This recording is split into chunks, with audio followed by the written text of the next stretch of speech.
The Wife of Bath's Tale from the Canterbury Tales, a narrative poem by Geoffrey Chaucer, translated by Neville Coghill.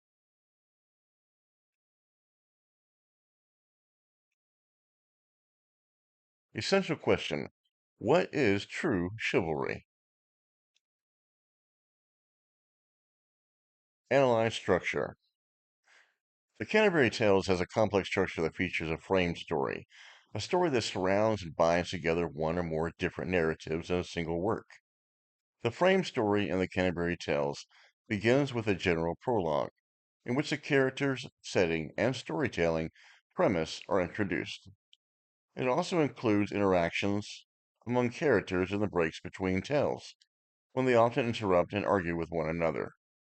In addition to unifying the tales told by the pilgrims, the frame story provides a vivid portrait of each pilgrim. Through the initial descriptions as well as the later interactions among the pilgrims, readers learn about the positions they occupy in medieval society. These interactions enable Chaucer to present insights about practices and institutions in this time period.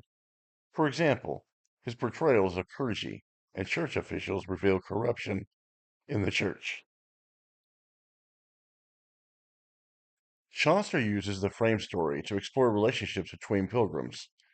In the Wife of Bath prologue, the friar interrupts the wife of Bath's long account of her 5 husbands, which prefaces her actual story. Well, ma'am, as God may send me bliss, this is a long preamble to a tale. She finds an opportunity to get back at him as she starts to tell her tale. Background: Geoffrey Chaucer, born 1342 to 1400, came from a prosperous though not noble family. His father was a wine merchant who could afford to give him a good education. Chaucer grew up in London at a time when the city was growing due to expansion of commerce. In 1357, he became an attendant in an aristocrat's court, which put him in contact with influential people such as John of Gaunt, who became his lifelong patron. 2 years later, he went to France to fight in the Hundred Years' War. When he was captured, his family's connections to King Edward III helped secure his safe return. In 1366, Chaucer married Philippa Rouet, whose ties to the court benefited his career. During the next 2 decades, he held various royal posts and traveled to Italy, Flanders, and France on diplomatic missions. He also served at home as a justice of the peace and as a member of parliament. While fulfilling these public roles, Chaucer began to write the literary works for which he is famous. Chaucer is widely considered to be the first English author. He wrote in Middle English, which was starting to replace French and Latin as England's main literary language.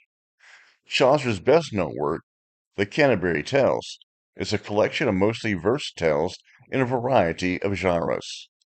The book is distinguished by its realism, earthy humor, and shrewd insights into human nature. Chaucer depicts a group of pilgrims traveling to the shrine of St. Thomas of Becket in Canterbury. At the beginning of their journey, the host of a tavern where they stop to rest proposes a storytelling contest, with the winner to receive a free dinner. Chaucer's pilgrims represent a cross-section of medieval society, allowing him to satirize institutions of his time. Each tale is preceded by a prologue in which the characters exchange commentary. In addition to the Canterbury Tales, Chaucer wrote other notable works, including the tragic verse romance Troilus and Cressida. Upon his death, he was buried in Westminster Abbey, an honor rarely given to a commoner. The Wife of Bath's Prologue. The friar laughed when he had heard all this. "Well, ma'am," he said, "as God may send me bliss, this is a long preamble to a tale." But when the summoner heard the friar rail, "Just look," he cried, "by the 2 arms of God, these meddling friars are always on the prod. Don't we all know a friar and a fly go prod and buzz in every dish and pie? What do you mean with your preambulation? Amble yourself, trot, do a meditation. You're spoiling all our fun with your commotion." The friar smiled and said, "Is that your motion?"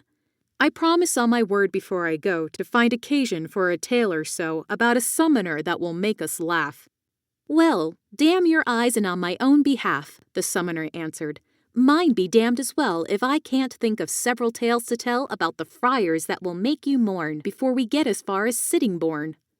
Have you no patience? Look, he's in a huff." Our host called out, "Be quiet, that's enough. Shut up and let the woman tell her tale. You must be drunk, you've taken too much ale. Now, ma'am, you go ahead and no demur." "All right," she said, "it's just as you prefer, if I have license from this worthy friar." "Nothing," said he, "that I should more desire." The Wife of Bath's Tale. When good King Arthur ruled in ancient days, a king that every Briton loves to praise, this was a land brimful of fairy folk. The elf queen and her courtiers joined and broke their elfin dance on many a green mead, or so was the opinion once, I read, hundreds of years ago in days of yore. But no one now sees fairies any more, for now the saintly charity and prayer of holy friars seem to have purged the air. They search the countryside through field and stream as thick as motes that speckle a sunbeam, blessing the halls, the chambers, kitchens, bowers, cities and boroughs, castles, courts and towers, thorps, barns and stables, outhouses and dairies, and that's the reason why there are no fairies. Wherever there was wont to walk an elf, today there walks the holy friar himself, as evening falls or when the daylight springs, saying his matins and his holy things, walking his limit round from town to town. Women can now go safely up and down by every bush or under every tree. There is no other incubus but he, so there is really no one else to hurt you, and he will do no more than take your virtue. Now it so happened, I began to say, long, long ago in good King Arthur's day, there was a knight who was a lusty liver. One day, as he came riding from the river, he saw a maiden walking all forlorn ahead of him, alone as she was born. And of that maiden, spite of all she said, by very force he took her maidenhead. This act of violence made such a stir, so much petitioning to the king for her, that he condemned the knight to lose his head by course of law. He was as good as dead. It seems that then the statutes took that view. But that the queen, and other ladies too, implored the king to exercise his grace so ceaselessly, he gave the queen the case, and granted her his life, and she could choose whether to show him mercy or refuse. The queen returned him thanks with all her might, and then she sent a summons to the knight at her convenience, and expressed her will. "You stand, for such is the position still, in no way certain of your life," said she. "Yet you shall live if you can answer me. What is the thing that women most desire? Beware the axe, and say as I require. If you can't answer on the moment, though, I will concede you this. You are to go a 12-month and a day to seek and learn sufficient answer. Then you shall return. I shall take gages from you to extort surrender of your body to the court." Sad was the knight, and sorrowfully sighed. But there, all other choices were denied, and in the end he chose to go away, and to return after a year and day, armed with such answer as there might be sent to him by God. He took his leave and went. He knocked at every house, searched every place, yes, anywhere that offered hope of grace. What could it be that women wanted most? But all the same he never touched a coast, country, or town in which there seemed to be any two people willing to agree. Some said that women wanted wealth and treasure.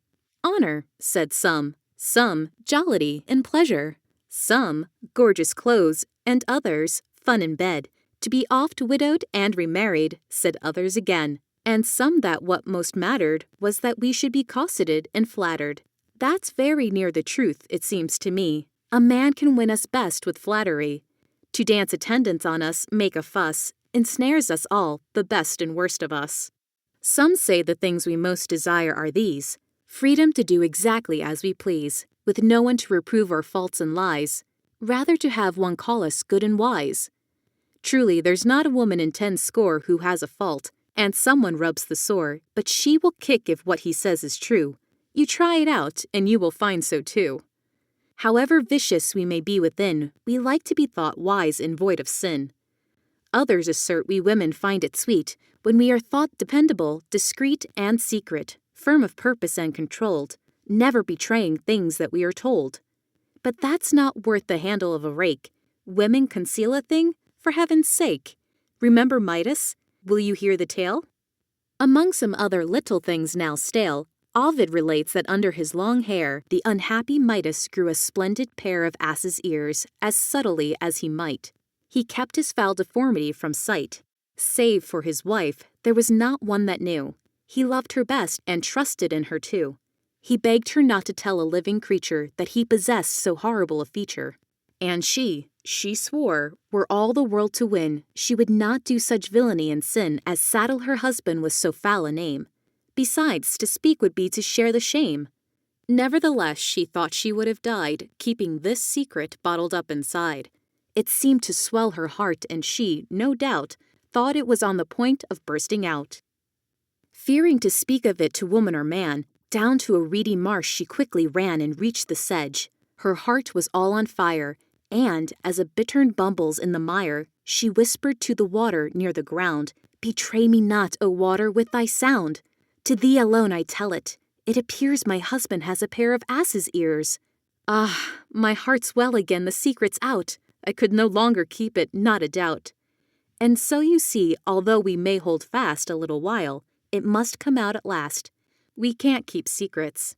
As for Midas, well, read Ovid for his story, he will tell.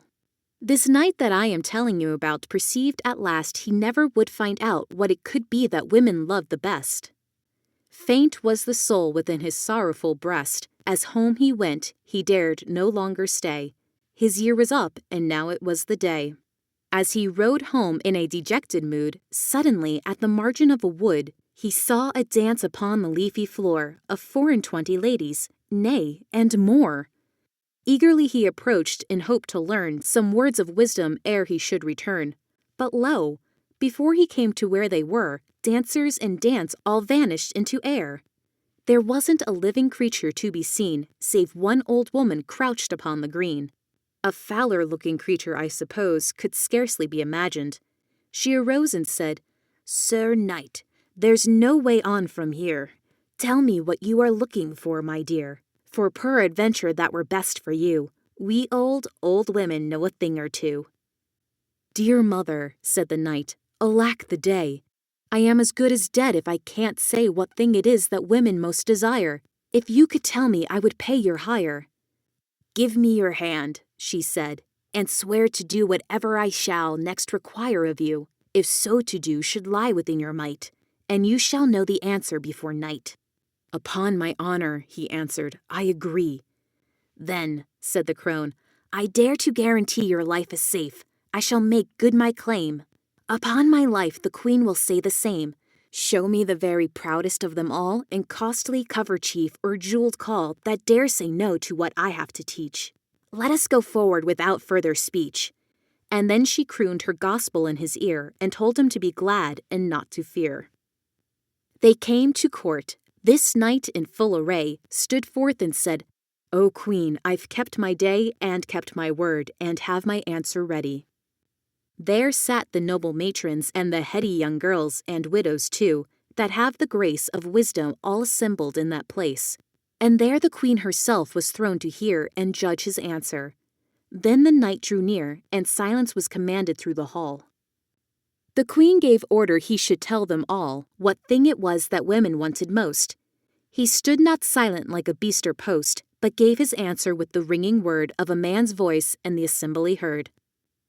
"My liege and lady in general," said he, "a woman wants the self-same sovereignty over her husband as over her lover, and master him. He must not be above her. That is your greatest wish, whether you kill or spare me, please yourself. I wait your will." In all the court not one that shook her head or contradicted what the knight had said. Maid, wife, and widow cried, "He's saved his life!" And on the word up started the old wife, the one the knight saw sitting on the green, and cried, "Your mercy, sovereign lady queen, before the court disperses do me right. 'Twas I who taught this answer to the knight, for which he swore and pledged his honor to it, that the first thing I asked of him he'd do it. so far as it should lie within his might. Before this court I ask you then, Sir Knight, to keep your word and take me for your wife, for well you know that I have saved your life. If this be false, deny it on your sword." "Alas," he said, "old lady, by the Lord I know indeed that such was my behest. But for God's love think of a new request. Take all my goods, but leave my body free." "A curse on us," she said, "if I agree. I may be foul, I may be poor and old, yet will not choose to be, for all the gold that's bedded in the earth or lies above, less than your wife, nay, than your very love." "My love?" said he. "By heaven, my damnation! Alas, that any of my race and station should ever make so foul a misalliance." Yet in the end his pleading and defiance all went for nothing. He was forced to wed. He takes his ancient wife and goes to bed. Now peradventure some may well suspect a lack of care in me, since I neglect to tell of the rejoicing and display made at the feast upon their wedding day. I have but a short answer to let fall. I say there was no joy or feast at all.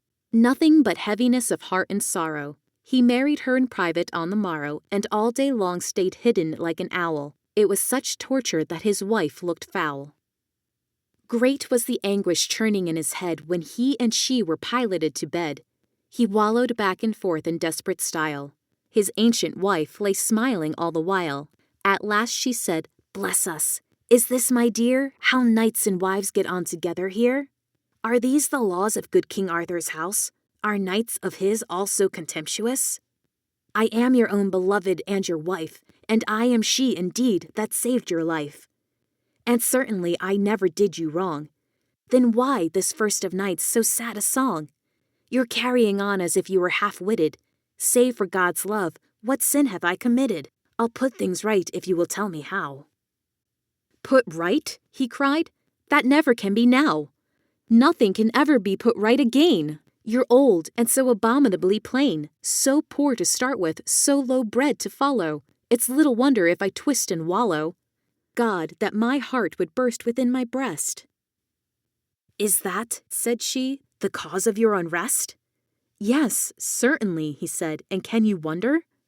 I could set right what you suppose a blunder. That's if I cared to, in a day or two, if I were shown more courtesy by you. Just now," she said, "you spoke of gentle birth, such as descends from ancient wealth and worth. If that's the claim you make for gentlemen, such arrogance is hardly worth a hen. Whoever loves to work for virtuous ends, public and private, and who most intends to do what deeds of gentleness he can, take him to be the greatest gentleman. Christ wills we take our gentleness from him, not from a wealth of ancestry long dim, though they bequeath their whole establishment by which we claim to be of high descent. Our fathers cannot make us a bequest of all those virtues that became them best and earned for them the name of gentlemen, but bade us follow them as best we can." Thus the wise poet of the Florentines, Dante by name, has written in these lines, for such is the opinion Dante launches, seldom arises by these slender branches, prowess of men, for it is God no less, wills us to claim of him our gentleness. For of our parents nothing can we claim save temporal things, and these may hurt and maim. But everyone knows this as well as I, for if gentility were implanted by the natural course of lineage down the line, public or private, could it cease to shine in doing the fair work of gentle deed? No vice or villainy could then bear seed. Take fire and carry it to the darkest house between this kingdom and the Caucasus, and shut the doors on it and leave it there. It will burn on, and it will burn as fair as if 10,000 men were there to see. For fire will keep its nature and degree, I can assure you, sir, until it dies. But gentleness, as you will recognize, is not annexed in nature to possessions. Men fail in living up to their professions, but fire never ceases to be fire. God knows you'll often find, if you inquire, some lording full of villainy and shame. If you would be esteemed for the mere name of having been by birth a gentleman and stemming from some virtuous noble clan, and do not live yourself by gentle deed or take your father's noble code and creed, you are no gentleman, though duke or earl. Vice and bad manners are what make a churl. Gentility is only the renown for bounty that your fathers handed down, quite foreign to your person, not your own, Gentility must come from God alone. That we are gentle comes to us by grace, and by no means is it bequeathed with place. Reflect how noble, says Valerius, was Tullius surnamed Hostilius, who rose from poverty to nobleness. And read Boethius, Seneca no less. Thus they express themselves and are agreed. Gentle is he that does a gentle deed. And therefore, my dear husband, I conclude that even if my ancestors were rude, yet God on high, and so I hope he will, can grant me grace to live in virtue still, a gentle woman only when beginning to live in virtue and to shrink from sinning. As for my poverty which you reprove, Almighty God himself, in whom we move, believe and have our being, chose a life of poverty, and every man or wife, nay, every child can see our heavenly King would never stoop to choose a shameful thing. No shame in poverty if the heart is gay, as Seneca and all the learned say. He who accepts his poverty unhurt, I'd say is rich although he lacked a shirt. But truly poor are they who whine and fret and covet what they cannot hope to get. And he that, having nothing, covets not, is rich, though you may think he is a sot. True poverty can find a song to sing. Juvenal says a pleasant little thing. The poor can dance and sing in the relief of having nothing that will tempt a thief. Though it be hateful, poverty is good, a great incentive to a livelihood, and a great help to our capacity for wisdom, if accepted patiently. Poverty is, though wanting in a state, a kind of wealth that none calumniate. Poverty often, when the heart is lowly, brings one to God and teaches what is holy, gives knowledge of oneself, and even lends a glass by which to see one's truest friends. And since it's no offense, let me be plain, do not rebuke my poverty again. Lastly, you taxed me, sir, with being old. Yet even if you never had been told by ancient books, you gentlemen engage yourselves in honor to respect old age. To call an old man father shows good breeding, and this could be supported from my reading.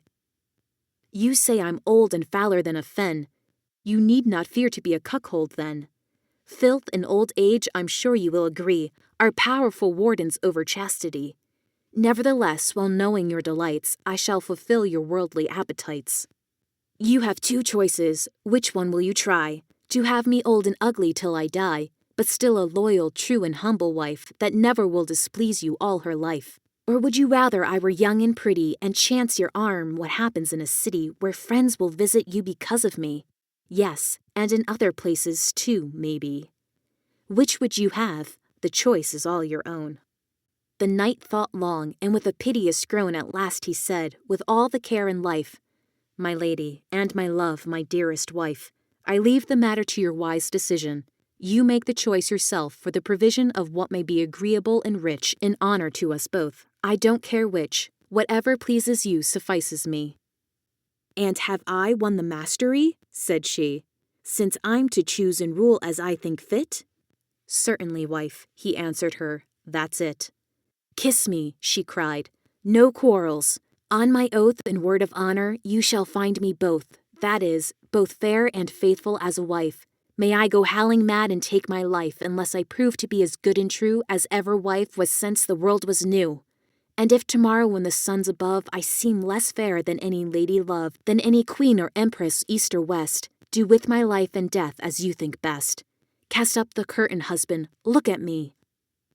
And when indeed the knight had looked to see, lo, she was young and lovely, rich in charms. In ecstasy he caught her in his arms. His heart went bathing in a bath of blisses, and melted in 100,000 kisses. And she responded in the fullest measure, with all that could delight or give him pleasure. So they lived ever after to the end in perfect bliss. And may Christ Jesus send us husbands meek and young and fresh in bed, and grace to overbid them when we wed. And, Jesu, hear my prayer, cut short the lives of those who won't be governed by their wives, and all old angry niggards of their pence, God send them soon a very pestilence.